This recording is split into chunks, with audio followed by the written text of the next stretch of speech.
Evandra Florasta dan kawan-kawan menghadapi Afghanistan. Dan walaupun pertandingan ini tidak ada pengaruh apa-apa, walaupun mau kalah, tetap kita akan lolos sebagai juara grup karena kita menang head to head dari Korsel dan Yaman.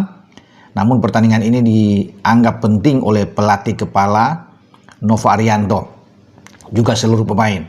Ya, kalau Afghanistan sudah kalah 2 kali, bahkan kemarin dihajar habis, dipermak oleh Korsel dengan 6-0, sebelumnya kalah 2-0 dari Yaman, maka Indonesia yang mengalahkan Korsel dengan 1-0, mengalahkan Yaman dengan 4-1, itu diunggulkan untuk bisa kembali meraih kemenangan ketiga di grup C, karena lawannya adalah lawan yang paling lemah, yang menempati posisi juru kunci Afghanistan. Namun tetap anak-anak tidak boleh menganggap remeh, yang menganggap sebelah mata. Walaupun kita sudah menang 2 kali 6 poin sebagai juara grup, tetap harus merendah, tenang, fokus ya, dan harus bisa mengalahkan Afghanistan.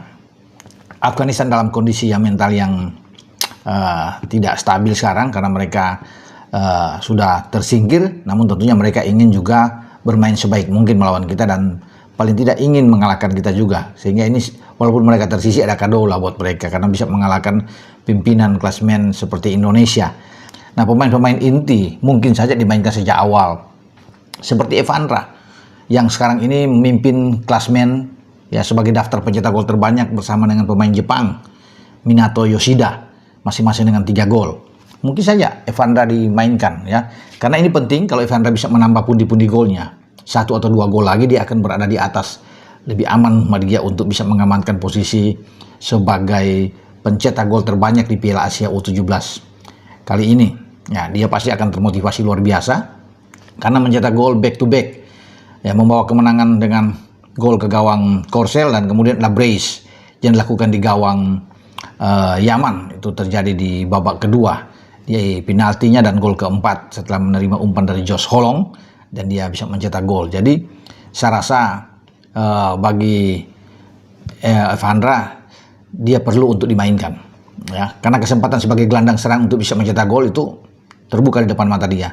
Kalau dia sudah mencetak gol mungkin bisa ditarik keluar oleh pelatih Kosnova. Namun semua tergantung dari Kosnova. Bisa aja Evandra disimpan menjaga kebugaran dia, termasuk dengan Matthew Baker ya. Ada beberapa pemain Sahabi Goli yang tampil oke ketika melawan Yaman, terutama di babak pertama sebelum dia keluar di babak kedua, mungkin saja diistirahatkan. Tapi kalau melihat Nova bilang saya akan serius menganggap pertandingan ini ya, pertandingan yang di mata Nova ya tidak mudah juga. Saya pikir benar juga, tidak menganggap enteng Afghanistan, dan Nova menganggap bahwa ini kita harus bekerja keras di lapangan untuk mencari kemenangan. Artinya ada sapu bersih di sana yang bisa terjadi. Dengan 3 kemenangan ini akan lebih mantap buat kita untuk melangkah ke perempat final, karena kita kan sudah lolos Piala Dunia ya. 3-27 November yang akan datangnya akan berlangsung di Qatar.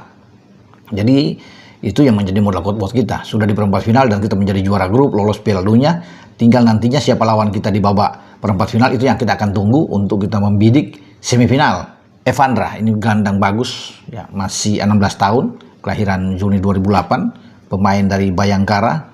Ini kelahiran Malang dan dia sangat bangga tentunya dengan pencapaian dia. Dia juga menganggap bahwa ini berkat dukungan dari teman-teman, karena tanpa teman-teman di lapangan, Evandra bilang ini agak memang susah, karena ini permainan sepak bola bukan individu, kolektivitas, semua tim yang bekerja. Tapi makanya dia berterima kasih kepada seluruh teman-teman. Doa juga dari masyarakat Indonesia, para supporter, netizen, termasuk kedua orang tuanya. Ya, semoga mereka bisa berjuang dengan baik, ya, bisa terus berjalan secara positif menuju ke perempat final, semifinal, dan bukan tidak mungkin membuka harapan mereka menuju ke final. Dan Evandra, gelandang kita ini, akan menjadi otak serangan ya dari timnas U17. Dia akan mengawali umpan-umpan terbaik, passing-passing yang bagus dari lini tengah ke depan, dan ketika kita mendapatkan sebuah serangan balik yang cepat, Evandra selalu akan ada di depan. Semoga kita berharap melawan Afghanistan, Evandra mencetak gol lagi.